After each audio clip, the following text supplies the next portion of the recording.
યુદ્ધને કારણે ઉત્તર ગુજરાતથી થતી નિકાસને અસર પહોંચી છે। ઉત્તર ગુજરાતથી મસાલા ઈસબગુલની નિકાસ અટકી ચૂકી છે। નિકાસ માટે તૈયાર 300 કન્ટેનરો અટવાઈ પડ્યા છે। ઉત્તર ગુજરાતના ઉત્પાદન પૈકી 45% જથ્થો વિદેશમાં નિકાસ થાય છે। નિકાસ અટકતા જીરા ઈસબગુલના ભાવમાં ઘટાડો થયો। જીરુનો ભાવ 20 કિલોએ 800 રૂપિયાનો ઘટાડો થયો છે, તો ઈસબગુલ અને વરિયાળીના ભાવમાં પણ ઘટાડો થયો। યુદ્ધને કારણે શિપિંગ કંપનીઓએ ભાડામાં વધારો કર્યો છે। કન્ટેનર દીઠ $1500નો ભાવ વધી અને $3500 કરી દેવામાં આવ્યો છે। ખાડી દેશોની જે રીતે યુદ્ધની પરિસ્થિતિ ઊભી થઈ છે, ખાસ કરીને ઇઝરાયલ અને ઈરાન વચ્ચે યુદ્ધ જે રીતે ચાલે છે ને તેની અસર સીધી ગુજરાતના માર્કેટ ઉપર થઈ રહી છે। ખાસ કરીને ઊંઝા એપીએમસીમાં તેની અસર જોવા મળી રહી છે। હું ઊંઝા એપીએમસીમાં ઉભેલો છું ને ત્યાં હાલ જીરાની હરાજી થઈ રહી છે। જીરાની આજની કુલ 32,000 બોરી જીરાની આવક છે। સામે જે એક્સપોર્ટ ખરીદી હતી તે બિલકુલ ઠપ થઈ ગઈ છે, જેના કારણે ક્યાંક ને ક્યાંક ભાવ પણ નીચે જઈ રહ્યા છે। સાથે જે કન્ટેનરના ભાડા છે તેમાં ધડખમ વધારો થયો છે અને વીમાની રકમ પણ વધી છે। મારી સાથે સીતારામભાઈ છે, તેમનાથી વાત કરીશું। સીતારામભાઈ, ખાસ કરીને યુદ્ધના કારણે શું પરિસ્થિતિ ઊભી થઈ છે? યુદ્ધના કારણે પરિસ્થિતિ જે ગલ્ફ કન્ટ્રીમાં અમારું જે એક્સપોર્ટનું કાઉન્ટડાઉન હતું, લગભગ પાકના 25 થી 30% ગલ્ફ કન્ટ્રીમાં માલ જતો હોય છે।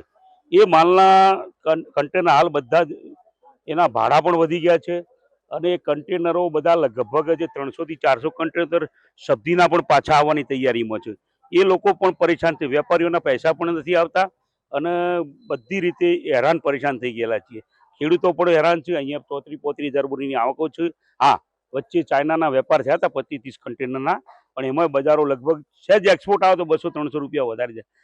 ઘટીને સિંગાપુરના 4050-4100ના ભાવ હતા, આજે 43-43.5ના ભાવ છે। પણ બજારોમાં પાક પાણી પણ શોર્ટેજ છે, ખેડૂતોનું ઉતારા પણ ઓછા આવેલા છે અને તકલીફમાં છે। ખેડૂતોને પોષણક્ષમ ભાવ મળતા નથી। જલ્દીમાં જલ્દી એબીપીના માધ્યમથી હું સરકારશ્રીને વિનંતી કરું છું, ઇન્ડિયન સરકારને, કે ભાઈ આ યુદ્ધ ઝડપીમાં ઝડપી શાંત થાય એવી વ્યવસ્થા કરે। કન્ટેનરના ભાડામાં કેટલા ટકા વધારો જોવા મળે છે અને વીમાની રકમમાં પણ કેટલા ટકા વધારો થયો? કન્ટેનરના ભાવમાં લગભગ જે $700-800 જે વેપાર કન્ટેનરના ભાડા થાય, બધા અત્યારે 1500-1700-1800ના ભાડા થઈ ગયેલા છે। કન્ટેનરના ભાડા લગભગ ડબલ થઈ ગયા છે, એટલે આગળના જે વેપારો એ બધા આજે ઉભા રહ્યા છે। કોઈ ભાવ ત્યાં આગળ પડતર લાગતા નથી, એટલે વેપારીઓ પણ અસમંજસ હોય। આગળના પેમેન્ટ પણ આવતા નથી, એટલે કેવી રીતે વેપાર કરો એ હજુ કોઈ સમજમાં આવતું નથી। સરકારશ્રીને પણ અમે વિનંતી કરવાની કે કન્ટેનર જે પાછા આવે છે એમનું પણ વળતર વેપારીઓને મળવું જોઈએ। યુદ્ધની પરિસ્થિતિ ઊભી થઈ છે અને આ યુદ્ધ લાંબુ ચાલે તો ઊંઝા એપીએમસીમાં કઈ રીતે વેપાર ધંધા અટકી શકે છે? યુદ્ધ લાંબુ ચાલે તો એક સ્વાભાવિક વાત છે કે બધામાં મોંઘવારીમાં પણ વધારો થાય, ખેડૂતોને પોષણક્ષમ ભાવ ના મળે, બજારોમાં ગ્રાહકીઓ ના આવે તો બજારો ઘટે અને બધા પાયમાલ થાય। યુદ્ધ લાંબુ ચાલે એમાં કોઈને કોઈ ફાયદો ના હોય। તો જે રીતે ક્યાંક ને ક્યાંક જીરા અને મસાલા માર્કેટમાં મંદી જોવા મળી છે, મારે અન્ય વેપાર છે, વડીલ શું કહેશો, ભાવમાં કેટલો ડિફરન્સ જોવા મળે છે? આપના રાય શું કહેશો? થોડું ઘટવું જોઈએ, એક્સપોર્ટ જો ઊભી રહેતો એમ તો આ ભાવથી કોઈ મંદી લોબી નહીં। 200 આગે પાછળ 200 રૂપિયા આગળ પાછળ થાય, કોઈ લોબી મંદી નહીં। આ ખાડી યુદ્ધના લીધે અમારા જે એક્સપોર્ટરો છે એમણે અહીંથી જે સપ્લાય કરેલા છે માલ, એના 200થી લગભગ 250 જેટલા કન્ટેનર રસ્તામાં અત્યારે ક્યાંય ને ક્યાંય અટવાયેલા પડ્યા છે।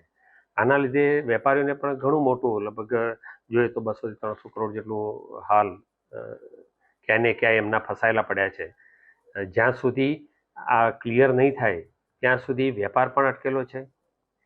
જોકે હાલ ડોમેસ્ટિક ડિમાન્ડ સારી છે, પણ યુદ્ધ લાંબુ ચાલશે તો એના લીધે અહીંથી નિર્યાત નહીં થાય। અત્યારે હાલ નિર્યાતમાં જોઈએ તો મિડલ ઈસ્ટ સિવાય બાકીના જ્યાં જ્યાં આપણે સપ્લાય કરીએ છીએ ત્યાં પણ શિપિંગ લાઇનોના ભાડા બહુ વધી ગયા છે। લગભગ જે ભાડા $1500 આજુબાજુ હતા એ આજે $4500-5000 છે। એના ઇન્સ્યોરન્સ પણ કોઈ કંપની લેવા તૈયાર નથી શિપિંગ લાઇનમાં। આના લીધે કોઈ જોખમ કરે એવું છે નહીં અને ઇન્સ્યોરન્સ વગર એક્સપોર્ટ શક્ય નથી। માટે નિર્યાતનો ધંધો, નિર્યાતનો હાલ લગભગ પૂરેપૂરો કારોબાર ઠપ જેવું કહી શકાય. તો યુદ્ધની અસર ભારતની નિકાસ ઉપર પડી રહી છે. ઈસબગુલ, જીરું, વરિયાળીની નિકાસ અટકી ચૂકી છે. તો નિકાસના અનેક ઓર્ડર્સ અટવાયા છે, જેના કારણે વેપારીઓ મુશ્કેલીમાં મુકાયા. ઊંઝાના બજાર પર યુદ્ધની જબરજસ્ત અસર જોવા મળી રહી છે. મિડલ ઈસ્ટમાં નથી પહોંચી રહ્યા ઊંઝાના મસાલા, ત્યારે યુદ્ધની અસર ભારતની નિકાસ ઉપર મોટા પાયે થતી જોવા મળી રહી છે. ઈસબગુલ, જીરું, વરિયાળીની નિકાસ અટકી ચૂકી છે. યુદ્ધને કારણે નિકાસ અટકી નિકાસના અનેક ઓર્ડર અટવાઈ ચૂક્યા છે. ઊંઝાના બજાર પર યુદ્ધની જબરજસ્ત અસર જોવા મળી રહી છે. મિડલ ઈસ્ટમાં ઊંઝાના મસાલા નથી પહોંચી શકતા. યુદ્ધની અસર ભારતની નિકાસ ઉપર પડી છે, મોટા પાયે નિકાસ પર અસર.